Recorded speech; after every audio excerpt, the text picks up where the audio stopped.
நான் பீட்டர் மாணிக்கம் பேசுகிறேன். பாளையங்கோட்டை சேர்ந்தவன். கல்யாணம் ஆகி 2 பிள்ளைகள் இருக்குது.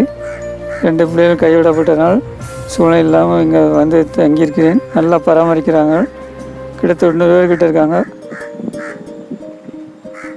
சொந்தக்காரங்க எல்லாம் கைவிட்டாங்கன்னா நீங்கள் 90 பேர்கிட்ட இங்கே இருக்கோம். நீங்கள் ஏதாவது உதவி முடிஞ்ச அளவுக்கு உதவி செய்யுங்க. எங்களுக்கு உதவி செய்ய எல்லாத்துக்கும் மிக்க நன்றி.